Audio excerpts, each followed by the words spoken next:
বাংলাদেশের আগামী নির্বাচনী গতি প্রকৃতি কোন দিকে? এই সফরে দুদেশের স্বার্থ সংশ্লিষ্ট আর কি কি থাকছে জানবো ফারজানা লিনার প্রতিবেদনে। তত্ত্বাবধায়ক সরকারের অধীনে নির্বাচন। আসসালামু আলাইকুম, কেমন আছেন ভিউয়ার্স? আশা করি ভালো আছেন। দেশ ও দেশের বাইরে থেকে যারা ভিডিওটি দেখছেন সবাইকে জানাই আন্তরিক শুভেচ্ছা অভিনন্দন। তো ভিউয়ার্স, তত্ত্বাবধায়ক সরকারের অধীনে হবে নির্বাচন। তো এটা কিন্তু বিএনপির জন্য অনেক খুশির একটা সংবাদ। তো যুক্তরাষ্ট্র থেকে বলা হয়েছে যে তত্ত্বাবধায়ক সরকারের অধীনে হবে বাংলাদেশের নির্বাচন। তো আপনারা জানেন যে 21 তারিখে কিন্তু মোদী সরকার যাবে যুক্তরাষ্ট্র সফরে। তো মোদী সরকার বলেছে যে সে বাংলাদেশের জন্য যুক্তরাষ্ট্রে গিয়ে সে সুপারিশ করবে এবং সরাসরি বাংলাদেশকে নিয়ে সে সেখানে কথা বলবে। তো চলুন আপনাদেরকে সেই ভিডিওটি দেখাবো। তো ভিডিওটি কিন্তু অনেক ইম্পর্টেন্ট একটি ভিডিও, অবশ্যই পুরো ভিডিওটি মনোযোগ সহকারে দেখবেন। তো চলুন কথা না বাড়িয়ে ভিডিওতে যাওয়া যাক। তো ভিডিওতে যাওয়ার আগে যারা আমার চ্যানেলটি সাবস্ক্রাইব করেন নাই অবশ্যই আমার চ্যানেলটি সাবস্ক্রাইব করবেন, আর যারা অলরেডি সাবস্ক্রাইব করেছেন তাদেরকে জানাই অসংখ্য ধন্যবাদ। তো চলুন ভিডিওতে যাওয়া যাক। বাংলাদেশের আগামী নির্বাচনী গতি প্রকৃতি কোন দিকে? এই সফরে দুদেশের স্বার্থ সংশ্লিষ্ট আর কি কি থাকছে জানবো ফারজানা লিনার প্রতিবেদনে। ভারতের প্রধানমন্ত্রী নরেন্দ্র মোদী 21 জুন পৌঁছাচ্ছেন যুক্তরাষ্ট্রের নিউ ইয়র্কে। পরের দিন হোয়াইট হাউসে তাকে আনুষ্ঠানিকভাবে অভ্যর্থনা জানাবেন দেশটির প্রেসিডেন্ট জো বাইডেন। এ সফরে সই হতে চলেছে অন্তত দুটি বড় চুক্তি, যা দুই দেশের প্রতিরক্ষা সম্পর্ককে আরও দৃঢ় করতে চলেছে। তবে দিল্লি ও ঢাকার কূটনৈতিক সূত্রগুলো বলছে, ভারত ও যুক্তরাষ্ট্র দুটি দেশের জন্য এই চুক্তি যতটা গুরুত্বপূর্ণ, বাংলাদেশের জন্য এই সফর ততটাই গুরুত্বপূর্ণ। কেননা বাংলাদেশের জাতীয় সংসদ নির্বাচনকে সুষ্ঠু, অবাধ ও শান্তিপূর্ণ করে তুলতে যুক্তরাষ্ট্র তাদের নতুন যে ভিসা নীতি ঘোষণা করেছে সে বিষয়ে প্রেসিডেন্ট জো বাইডেনের সঙ্গে খোলামেলা আলোচনা করবেন প্রধানমন্ত্রী নরেন্দ্র মোদী। তত্ত্বাবধায়ক সরকারের অধীনে নির্বাচন, এটি বাংলাদেশে প্রথম যখন চালু হলো সারা দুনিয়াতে তোলপাড় সৃষ্টি হয়েছিল এবং এই ধারণাটি সারা দুনিয়ার যে সকল অবহেলিত রাষ্ট্র, যেখানে গণতন্ত্র প্রতিষ্ঠিত হয়নি, যেখানে রাজনীতিবিদরা চরিত্র অর্জন করতে পারেনি এবং একে অপরের প্রতি যে সকল রাষ্ট্রে, বিশেষ করে প্রতিদ্বন্দ্বী রাজনৈতিক গ্রুপদের মধ্যে যে সকল রাষ্ট্রে শ্রদ্ধা, নির্ভরতা এটি ছিল না, এবং যেখানে রাষ্ট্রীয় বাহিনীগুলো থেকে শুরু করে রাষ্ট্রের কর্মকর্তা কর্মচারী যারা ছিলেন তারা সবসময় দলের লেজুর ভিত্তিক করত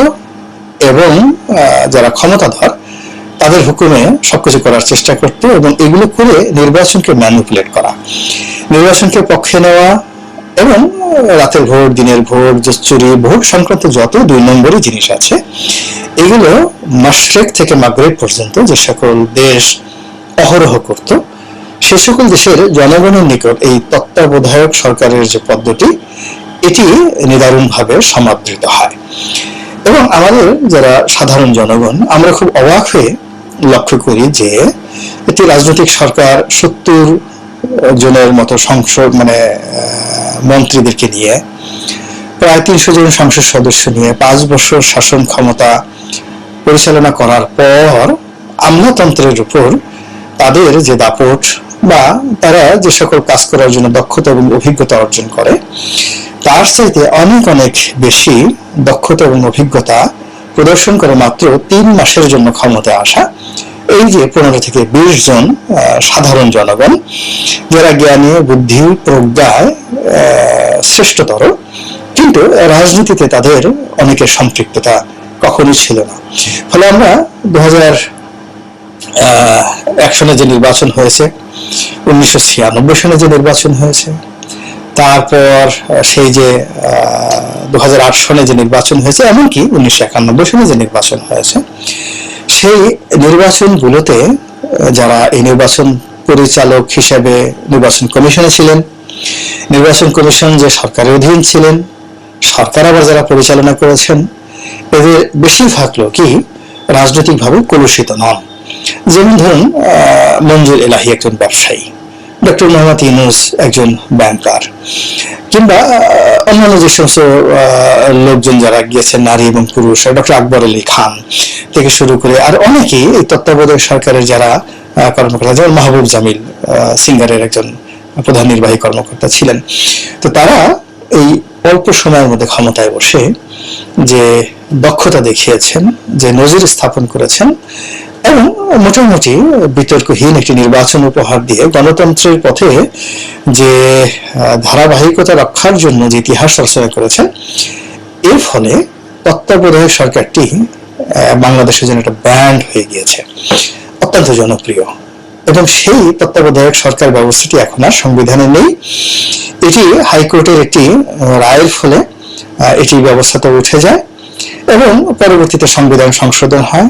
এবং সেই সংবিধান সংশোধনের পর এখন দলীয় সরকারের অধীনে কিভাবে নির্বাচন হচ্ছে এবং অনাগত দিনে কি হবে, এটি নিয়ে যে টাগ অফ ওয়ার হচ্ছে, কথাবার্তা হচ্ছে, এটি কম বেশি আমরা সবাই জানি। এবং আওয়ামী লীগ সরকারের অধীনে যে নির্বাচন 2014, 2018 কেমন হয়েছে, এটার উপর ভিত্তি করে অনাগত দিনে আওয়ামী লীগ সরকার যদি নির্বাচন করে তাও কেমন হবে, এটি মোটামুটি যারা 1-2 পড়েন ছোট ছোট ছেলে মেয়েরা, তারাও এবিসিটি যারা লিখতে জানেন তারা লিখে দিতে পারেন আপনাকে বাংলা এবং ইংরেজিতে এইভাবে নির্বাচন হবে।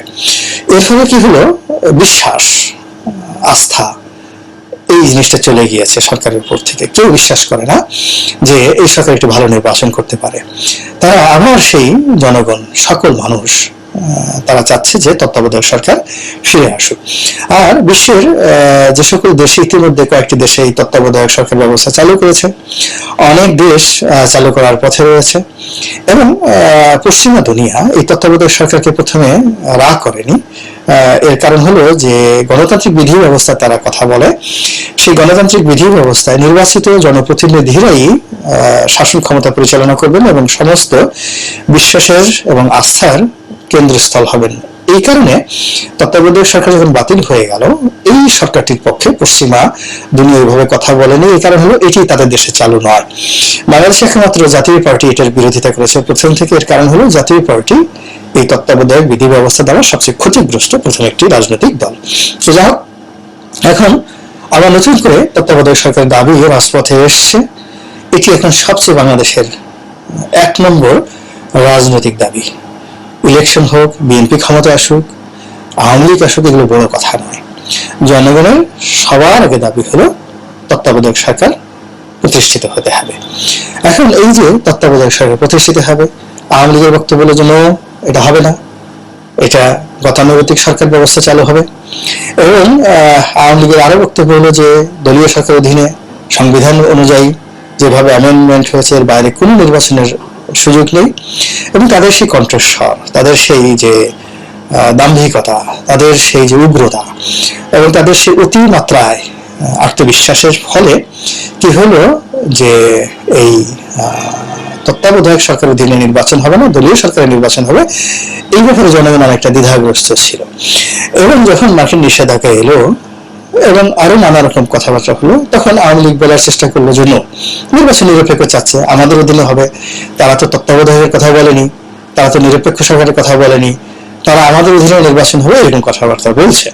তো এই যে আওয়ামী লীগের বক্তব্য, এই বক্তব্যের উপর সাম্প্রতিককালে ইউরোপীয় ইউনিয়নের বেশ কয়েকজন প্রভাবশালী সংসদ সদস্য এবং মার্কিন যুক্তরাষ্ট্রের কয়েকজন কংগ্রেসম্যান, এবং তারা সবাই সংখ্যায় 6 আর আমরা যেমন সক্কা মারি ওরকম সক্কা মারার মতো আশ্চর্য ঘটনা, ইউরোপীয় ইউনিয়নের যারা সংসদ সদস্য যারা এই চিঠি লিখছেন তারা সংখ্যায় 6। মার্কিন যুক্তরাষ্ট্রের যে পক্ষ ডেমোক্র্যাট দলীয়, অর্থাৎ এখন বাইডেনের পক্ষের যে লোকজন আছেন, তারা যে চিঠি লিখেছেন বাংলাদেশের ব্যাপারে জো বাইডেনকে, সংখ্যায় 6। আবার রিপাবলিকানদের পক্ষের যে সকল কংগ্রেসম্যান চিঠি লিখেছেন সম্ভবত ব্লিংকেনকে, অথবা এখানে উল্টো হয়ে যাচ্ছে, রিপাবলিকানরা চিঠি লিখেছেন বাইডেনকে আর ডেমোক্র্যাটরা চিঠি লিখেছেন ব্লিংকেনকে।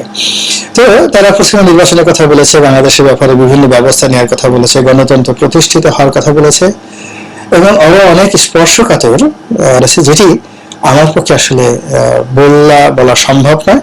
আমি বলবো না, আমার বুক ফেটে যাচ্ছে কষ্টে যে এই কথাগুলো যখন বিদেশের মাটিতে উচ্চারিত হচ্ছে, আমাদের সবচেয়ে গর্বের ধন, আমাদের সবচেয়ে মর্যাদার প্রতীক এবং আমাদের স্বাধীনতা, সার্বভৌমত্ব এবং ইন্টিগ্রিটি বলতে যা বোঝায়, সেই জায়গাগুলিতে যখন আঘাত আসে এবং বিদেশের বিভিন্ন পক্ষগুলো যখন সেখানে সমালোচনা করে, তখন সেটি একজন সাধারণ নাগরিক হিসেবে যে কতটা অপমান এবং কতটা লজ্জার, এটি কেবলই মাত্র যাদের একটু সম্মান বোধ আছে তারা বুঝতে পারে। তো কাজেই এই বিষয়গুলো কিন্তু আলোচনা হচ্ছে, কিন্তু তারপরেও যারা দুই কান কাটা রমজান, তাদের বক্তব্য হলো যে কই না তো, আমাকে এখন অপমান করে নাই, আমাকে তো এখনো চর মারে নাই, আমার নাক তো এখনো কাটেনি, কান কেটেছে তাতে কি হয়েছে, নাক তো এখনো আছে, আমার ঠোঁটে এখন তো ঘুষি মারেনি, আমার জিহ্বা এখনো কেটে নিয়ে যায় নাই, আমি তো কান কাটা রমজান বলে যাচ্ছি। এরকম অনেক কান কাটা রমজান আমাদের দেশে দিব্যি এই সমস্ত বিষয়গুলো তুড়ি মেরে উড়িয়ে দিয়ে আগের মতোই করে বলার চেষ্টা করছেন। তো যাই হোক, এর মধ্যে যে জিনিসটা হচ্ছে সেটি হলো ইউরোপীয় ইউনিয়ন সরাসরি তত্ত্বাবধায়ক সরকারের পক্ষে কথা বলেছে, মার্কিন যুক্তরাষ্ট্রের কংগ্রেসম্যানরা বলছে, এবং বিএনপি এবং বেগম খালেদা জিয়াকে নিয়েও নজিরবিহীন ভাবে তারা এখন কথা বলছে যে বিএনপির যে রাজনৈতিক অধিকার, সেই অধিকার হরণ করা হয়েছে এবং একটি দল প্রতিযোগিতামূলক নির্বাচনে অংশগ্রহণ করার জন্য যে প্রতিবেশ দরকার, যে পরিবেশ দরকার, সেটি বিএনপি পাচ্ছে না। অধিকাংশ একটি দল ঘুরে দাঁড়ানোর জন্য, জনগণের কাছে যাওয়ার জন্য যে সময় দরকার, অন্তর্বর্তীকালীন সময় দরকার, যে সময় দরকার, এটিও বিএনপির নাই। এই কথাগুলো এখন কিন্তু আন্তর্জাতিক অঙ্গনে আলোচিত হচ্ছে। দ্বিতীয়ত, বাংলাদেশের গণতন্ত্রের অবিস্মরণীয় নেত্রী, যার মতো জনপ্রিয়তা গণতন্ত্রের ময়দানে এখন পর্যন্ত বাংলাদেশে কেউ পায়নি, তিনি হলেন বিএনপি চেয়ারপারসন বেগম খালেদা জিয়া। তো বেগম খালেদা জিয়া কারারুদ্ধ এবং সরকার তাকে নিয়ে বিভিন্ন সময় বিভিন্ন তুচ্ছ-তাচ্ছিল্য করেছে। আওয়ামী লীগের লোকজন বলার চেষ্টা করেছে যে শেখ হাসিনার দয়াতে তিনি এখন আছেন, বেঁচে আছেন, বাড়িতে থাকছেন, বুয়ার সুযোগ নিচ্ছেন, রহিমা তাকে সেবা করার সুযোগ পাচ্ছে, না হলে তো তিনি জেলে থাকতেন, জেলের ঘানি তাকে টানতে হতো, গারদের পোশাক তাকে পড়তে হতো, তিনি তো সাজাপ্রাপ্ত আসামি। এ সকল কথা যতটা অশ্লীল ভাবে বলা যায়, আমি যেভাবে বলছি ঠিক এইভাবে নয়, আরো অশ্লীল ভাবে কিন্তু অহরহ রাজনীতির ময়দানে আলোচিত হয়ে আসছে। তো সেই কথাগুলো কিন্তু ইদানিংকালে আর বলা হচ্ছে না এবং তাকে এখন কাউন্ট করা হচ্ছে, আওয়ামী লীগের পক্ষ থেকে কাউন্ট করা হচ্ছে এবং নানা রকম কথাবার্তা বলা হচ্ছে এবং এই বেগম জিয়াকে নিয়ে এখন সারা দুনিয়াতে আলোচনা হচ্ছে এবং তার প্রতি যেভাবে আন্তর্জাতিক গণমাধ্যম, তার প্রতি যেভাবে আন্তর্জাতিক সংস্থা এবং বিশ্বের প্রভাবশালী রাষ্ট্রসমূহ সংবেদনশীল আচরণ করছেন, সম্মানজনক আচরণ করছেন এবং তাকে যেভাবে যে প্রিভিলেজড পার্সোনালিটি রূপে তাকে যেভাবে তুলে ধরছেন, যার ফলে কি হচ্ছে, অনাগত দিনে সরকারের অধীন, দলীয় সরকারের অধীনে আওয়ামী লীগটা নির্বাচন করবে, এই জিনিসটি ক্রমশ কঠিন থেকে কঠিনতর হয়ে যাচ্ছে।